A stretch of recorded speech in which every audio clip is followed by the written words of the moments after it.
हम स्टार्ट करने जा रहे हैं रिप्रोडक्टिव हेल्थ का पार्ट 2। इसका मैं फर्स्ट पार्ट पहले कवर कर चुका हूं।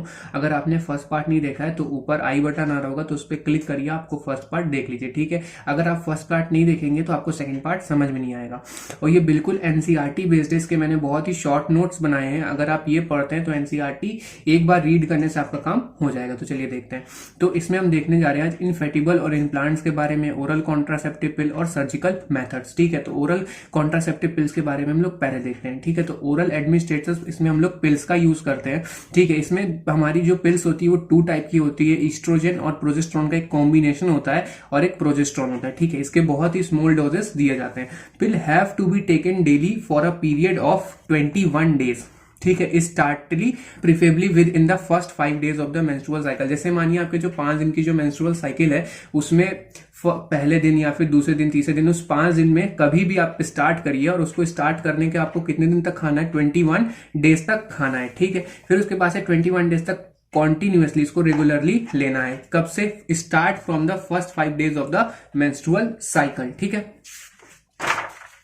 देखिए after a gap of 7 days. देखिए कोई भी हमारी जो साइकिल होती है मेंस्ट्रुअल साइकिल वो 28 डेज की होती है। ठीक है, उसकी साइकिल, तो उसमें 21 डेज आपको पिल्स खानी है और बाकी जो 7 डेज रहेगा वो 7 डेज कैसा रहेगा, उसमें आपको सिर्फ आयरन की टैबलेट दी जाती है कि जो वुमेन है उसकी जो हेल्थ है वो अच्छी रहे। ठीक है, और उसी 7 डेज में आपको पता चलेगा ड्यूरिंग विच मेंस्ट्रुअल अकर, कि अगर उसमें अगर मेंस्ट्रुएशन अकर हो रहा है तो इसका मतलब है वो पिल्स काम कर रही है। अगर उसमें मेंस्ट्रुएशन मिस हुआ तो इसका मतलब वो पिल आपने सही से नहीं लिया या फिर वो पिल्स इफेक्टिव नहीं है। ठीक है, हाउ डज पिल वर्क, पिल कैसे वर्क करती है, तो वो ओव्यूलेशन को इनहिबिट कर देती है और इम्प्लांटेशन भी नहीं होने देती है। ठीक है, और इन सब के बाद भी वो क्या करती है, alter the quality of cervical mucus. ठीक है, सर्वाइकल म्यूकस के क्वालिटी को क्या कर देती, अल्टर कर देती। इसका मतलब हमारा जो म्यूकस हो जाएगा वो थिक हो जाएगा, और जब हमारा म्यूकस थिक हो जाएगा तो उसमें जो स्पर्म का मूवमेंट होगा वो अच्छे से नहीं हो पाएगा। It will resist the movement of sperm. ठीक है, पिल्स जो होती है हमारे, उनके साइड इफेक्ट कम होते हैं। Pill are very effective, well accepted by female. इसको फीमेल्स ने बहुत ज्यादा यूज किया, जैसे कि फॉर एग्जांपल मैं आपको सहेली पहले वाले पार्ट में बता चुका हूं। ठीक है, तो progesterone and progesterone plus estrogen combination can be used in the form of injection और इम्प्लांट्स। इसको सिर्फ हम लोग पिल्स में, इस कॉम्बिनेशन को हम सिर्फ पिल्स में नहीं ले सकते, इसको हम इंजेक्शन के फॉर्म में भी ले सकते हैं और इम्प्लांट्स के फॉर्म में भी ले सकते हैं। तो इम्प्लांट्स के फॉर्म में हम कैसे लेते हैं, देखिए जैसे हमारा जो आम होता है, आम के सब क्यूटिनियस लेयर को हल्का सा कट किया जाता है, उसमें 6 रॉड डाली जाती है। ठीक है, और फिर उसको क्या कर देते हैं, इसी को उस रॉड्स में यही कॉम्बिनेशन हमारा प्रेजेंट होता है और फिर उसको स्ट्रेचिंग कर दी जाती है उसके ऊपर। फिर क्या होता है कि वो धीरे धीरे स्मॉल अमाउंट्स में हमारा निकलता है, उसमें से ये कॉम्बिनेशन स्मॉल अमाउंट में डेली डेली निकलेगा और आपके इम्प्लांटेशन ओव्यूलेशन को रोकेगा। ठीक है, देखिए यहां पे मैंने जो बताया वही है। इम्प्लांटेंट सब क्यूटेनियस लेयर को कट किया जाता है, 6 silicone rod insert in it, this combination release every day in some amount, prevent pregnancy. ठीक है, उसके बाद से administration of progesterone and progesterone plus estrogen combination और IUDs within 2 hours of coitus have been found to be very effective as emergency contraceptive, as they could be used to avoid possible pregnancy due to casual unprotected intercourse। अगर कभी unprotected intercourse हो जाता है तो उसमें क्या कर सकते हैं हम लोग, इमरजेंसी के केस में हम लोग प्रोजेस्टेरोन या फिर प्रोजेस्टेरोन प्लस ईस्ट्रोजन का कॉम्बिनेशन या फिर IUDs को हम लोग 2 घंटे के अंदर दे सकते हैं। ठीक है, और ये बहुत ही इफेक्टिव होता है। इसको हम मॉर्निंग आफ्टर पिल्स के नाम से भी जानते हैं, जैसे कि आईपिल हो गया आपका, और अनवांटेड 72 इट ब्लॉक इम्प्लांटेशन। देखिए जो हमारा क्या कहते हैं, फर्टिलाइजेशन तो हो ही जाएगा, तो अब क्या करना रहता है, ये किसको ब्लॉक करेगा, इम्प्लांटेशन को ही ब्लॉक करेगा। ठीक है, फिर उसके बाद से आते हैं हम लोग सर्जिकल मेथड को। तो जो हमारा सर्जिकल मेथड होता है, स्टेरिलाइजेशन के नाम से भी जानते हैं। तो सर्जिकल मेथड हमारे 2 होते हैं, एक होता है हमारा वेसेक्टोमी और एक होता है हमारा ट्यूबेक्टोमी। जो हमारा वेसेक्टोमी होता है वो मेल्स में होता है और जो हमारा ट्यूबेक्टोमी होता है वो फीमेल्स में होता है। ठीक है, तो जो हमारा वेसेक्टोमी, आप इसको याद कैसे रखेंगे, देखिए वेसेक्टोमी वास डिफरेंस। तो वेसेक्टोमी में हम इसको किसको कट करते हैं, वास डिफरेंस को कट करते हैं। तो वास से वास डिफरेंस और वास से वेसेक्टोमी आप याद कर सकते हैं। ठीक है, और वेसेक्टोमी में किसको रोका जाता है, स्पर्म को आगे बढ़ने से रोका जाता है। In this process vas deferens cut and bind, इसमें क्या किया जाता है, वास डिफरेंस को हम कट करते हैं और उसको टाई कर देते हैं। ठीक है, जिसकी वजह से जो हमारा स्पर्म होता है वो आगे नहीं जा पाता है। तो इसमें देखिए क्या होता है, वेसेक्टोमी में सीमन फॉर्मेशन विदाउट स्पर्म, सीमेन तो बनेगा लेकिन उसमें स्पर्म नहीं रहेगा, ठीक है। स्पर्मेटोजेनेसिस होगी, phagocytosis by cell of VD, testosterone का फॉर्मेशन भी होगा। अगर टेस्टोस्टेरोन का फॉर्मेशन होगा हमारा तो क्या होगा, सेकेंडरी सेक्सुअल कैरेक्टर भी हमारे डेवलप मतलब प्रेजेंट होंगे, ठीक है। और देखिए इसमें क्या चीज रुकती है, ट्रांसपोर्टेशन ऑफ स्पर्मेटोजोआ स्टॉप, बस इसमें स्पर्मेटोजोआ का ट्रांसपोर्टेशन रुक जाता है, बाकी जो एक नॉर्मल मेल का फीचर होता है वो सारी चीजें रहती हैं, ठीक है। फिर आते हैं हम ट्यूबेक्टोमी में। तो ट्यूबेक्टोमी हमारा किसमें होता है, फीमेल में होता है। किसमें होता है, फीमेल्स में होता है। तो हमारा ट्यूबेक्टोमी, आप ट्यूबेक्टोमी को कैसे याद रख सकते हैं, ट्यूब देखिए यहाँ पे ट्यूब है और फेलोपियन ट्यूब, इसमें हम किसको कट करते हैं, फेलोपियन ट्यूब को कर सकते हैं। तो फेलोपियन ट्यूब से आप ट्यूबेक्टोमी को याद कर सकते हैं, ठीक है। तो ट्यूबेक्टोमी में हम किसके पासेस को रोकते हैं, ओवा के पासेस को रोका जाता है। इसमें क्या किया जाता है, फेलोपियन ट्यूब को कट कर दिया जाता है और वहां पे बाइंड कर दिया जाता है। In this process fallopian tube cut and bind. इसमें क्या होता है, ओव्यूलेशन होगा आपका, लेकिन फर्टिलाइजेशन डज नॉट अकर, क्योंकि उसी जगह पे क्या कर दिया जाता है, फेलोपियन ट्यूब को कट कर दिया जाता है और बाइंड कर दिया जाता है, जिसकी वजह से स्पर्म और ओवा की मीटिंग नहीं हो पाती है। और अगर स्पर्म और ओवा की मीटिंग नहीं होगी तो क्या होगा, फर्टिलाइजेशन अकर नहीं होगा, ठीक है। मेंस्ट्रुअल ब्लीडिंग होगी, ठीक है। Passage does not occur. Tubectomised female can be surrogate mother. जो ट्यूबेक्टोमाइज फीमेल होती हैं वो सैरोगेट मदर बन सकती हैं, ठीक है। तो इस स्टेटमेंट से आपको क्या पता चला, इस स्टेटमेंट से आपको पता चला, देखिए जो हमारी ओवरी होगी वो ओवरी यहां होगी, ठीक है। वो क्या करेगी, हमारा एब्डोमिनल कैविटी में ओवा को रिलीज करेगी, ठीक। और फिर इस ओवा को कौन कैच कर लेगा, यहां से फिमरे कैच करके आगे ले जाएगा। लेकिन आगे ले जाने के बाद यहां पे तो हमने फेलोपियन ट्यूब को क्या कर दिया, कट कर दिया है और बाइंड कर दिया है, ठीक है। जिसकी वजह से स्पर्म जब हमारा इधर से आएगा तो इन दोनों के बीच में मीटिंग नहीं हो पाएगी। लेकिन देखिए अगर हम क्या करें, बाहर से अगर हम कोई एम्ब्रियो ला करके डाल दें यहाँ पे, ठीक है, बाहर से अगर हम कोई एम्ब्रियो ला करके यहां पे डाल दें तो क्या हो जाएगा, फिर ये हमारा आगे वैसे ही वर्क करेगा जैसे एक नॉर्मल, जो हमारा फीमेल ये उसके में वर्क करता है, ठीक है। Surgical intervention block gamete transport, ठीक है। जो सर्जिकल इंटरवेंशन होते हैं वो क्या कर देते हैं, गैमीट ट्रांसपोर्टेशन को रोक देते हैं। These technique are highly effective. ये जो टेक्निक है ये हाईली इफेक्टिव होती है, मतलब अगर आपने एक बार भी ट्यूबेक्टोमी या फिर वैसेक्टोमी किसी ने करवा ली तो उसमें उसके रिवर्सिबिलिटी के चांसेस एकदम ही कम होते हैं, ठीक है। But their reversibility chances very poor. अगर उसकी रिवर्सिबिलिटी की चांसेस बहुत ही कम हो जाते हैं और ये बहुत ही ज्यादा इफेक्टिव होती है। मतलब इसको करवाने के बाद फर्टिलाइजेशन होना या फिर कुछ भी मतलब प्रेगनेंसी का चांसेस होना बहुत ही कम हो जाता है, ठीक है। फिर देखिए हम आते हैं एमटीपी पे। एमटीपी का क्या मतलब होता है, medical termination of pregnancy. Medical termination of pregnancy, international और voluntary termination of pregnancy before full term is called medical termination pregnancy, MTP. और इंड्यूस्ड एबॉर्शन भी कहा जाता है, इसको क्या कहा जाता है, इंड्यूस्ड एबॉर्शन, ठीक है। उसके बाद से देखिए 250 million pregnancy conceive every year. हर साल कितनी प्रेगनेंसी कंसीव होती है, 250 मिलियन। लेकिन उसकी 1/5 जो लोग होते हैं उसमें क्या करा लेते हैं, उसको एमटीपी करवा लेते हैं, नियरली 50 मिलियन। तो 250 का 1/5 कितना हो गया, nearly 50 million MTP are performed into all over world which is 1/5 of the total conceived pregnancy. ये लाइन है आपकी एनसीईआरटी में, ठीक है। उसके बाद से MTP are considered relatively safe during first trimester. तो देखिए फर्स्ट ट्राइमेस्टर का मतलब हमारे फर्स्ट 12 वीक, अगर कोई प्रेग्नेंट है तो उसके फर्स्ट 12 वीक में अगर हम एमटीपी कराते हैं तो वो सबसे सेफेस्ट पीरियड रहता है। तो हम लोग जो एमटीपी होता है वो हम लोग मैक्सिमम करवा सकते हैं 24 वीक तक। कब तक करवा सकते हैं, 24 वीक तक करा सकते हैं। लेकिन after 12 month, after the 12th month MTP करवाना, ठीक है, ये क्या हो जाता है, रिस्कियर हो जाता है, हाईली रिस्कियर हो जाता है, ठीक है।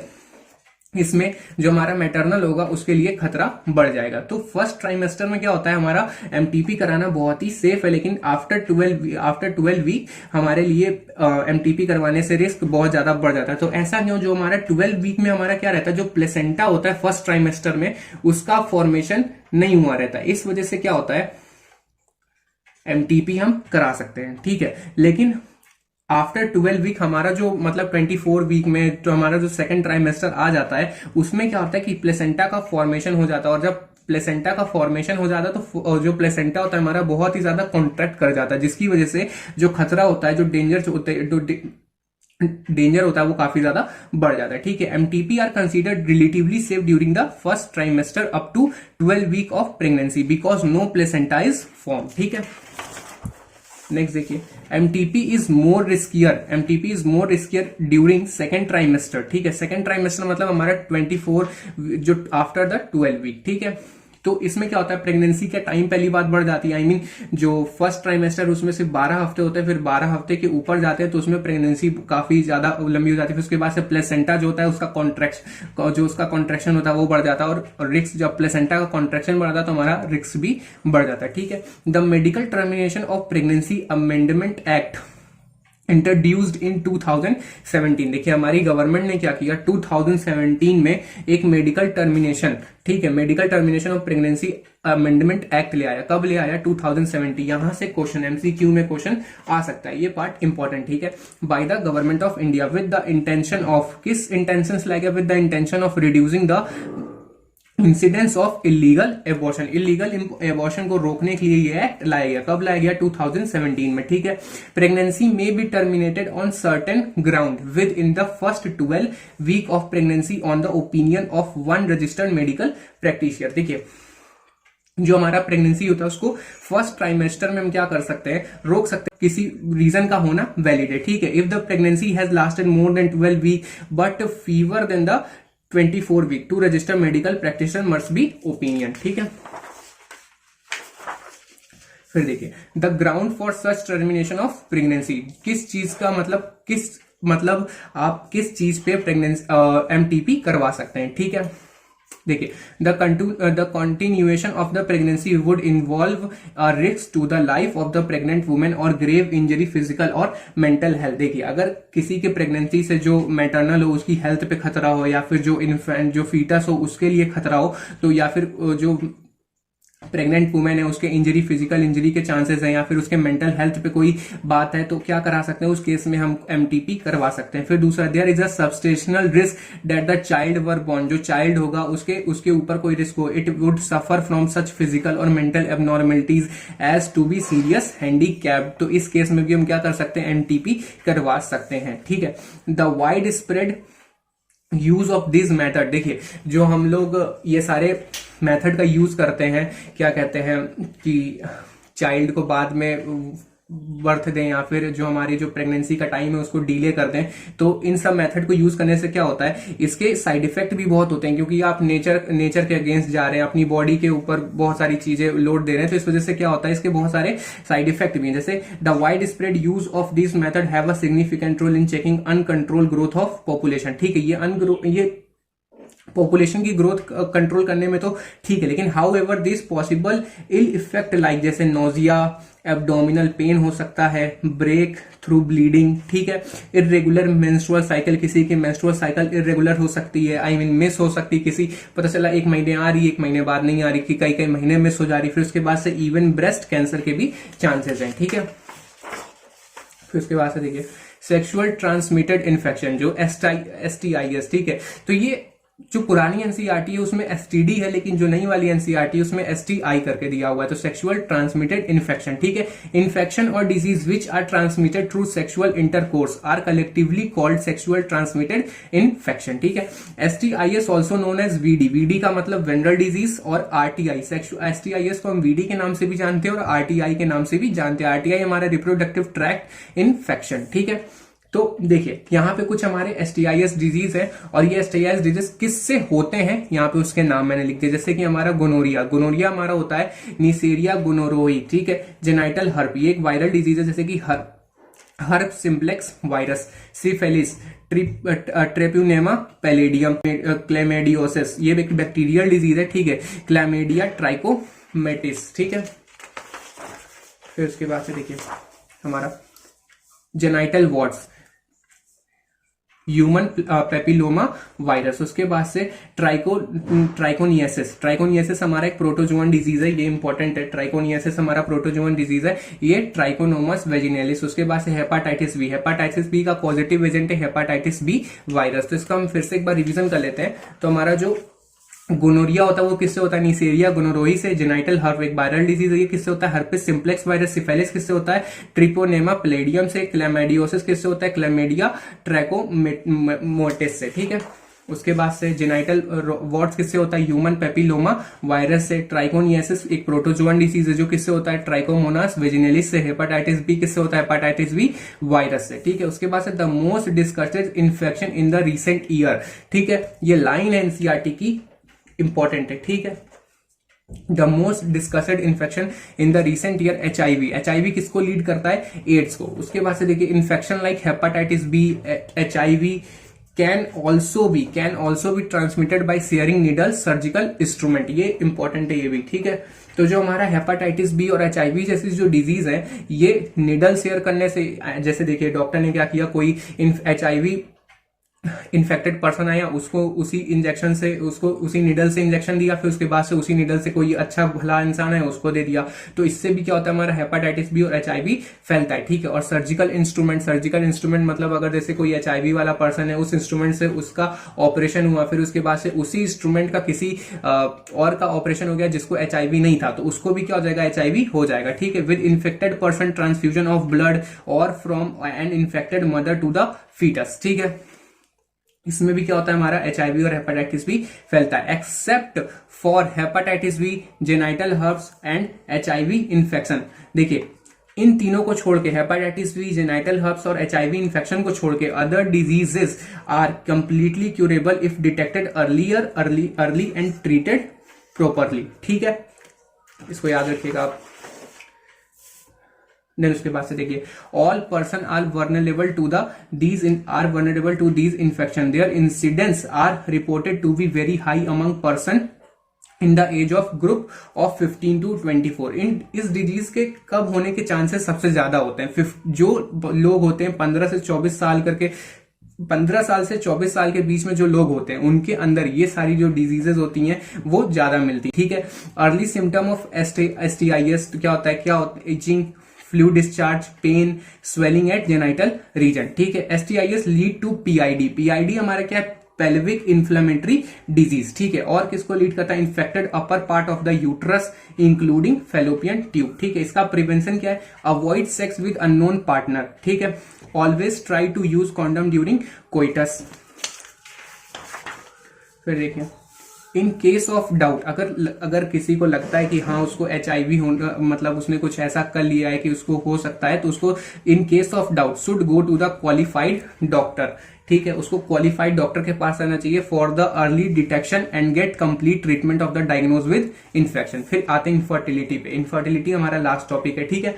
When any couple unable to produce child then this condition called infertility condition, ठीक है। वी सजेस्टेड आर्ट, जैसे कि इसके लिए हमने क्या निकाला, आर्ट निकाला, असिस्टेड रिप्रोडक्टिव टेक्नोलॉजी, ठीक है। जो लोग इनफर्टाइल हैं, जिनको चाइल्ड नहीं हो रहा है, तो उसके लिए हमने क्या निकाला, आर्ट निकाला, assisted reproductive technology for infertile couple, ठीक है। आर्ट क्या हमारा, इन विट्रो फर्टिलाइजेशन। आर्ट में हमारा क्या क्या आता है, इन विट्रो फर्टिलाइजेशन, गिफ्ट का क्या मतलब फुल फॉर्म है, गैमीट इंट्राफेलोपियन ट्रांसफर, ठीक है। फिर आता है हमारा जिफ्ट का क्या फुल फॉर्म है, जाइगोट इंट्राफेलोपियन ट्रांसफर, ठीक है। AI का क्या फुल फॉर्म है हमारा, आर्टिफिशियल इंसेमिनेशन। ICSI का क्या फुल फॉर्म है, इंट्रासाइटोप्लाज्मिक स्पर्म।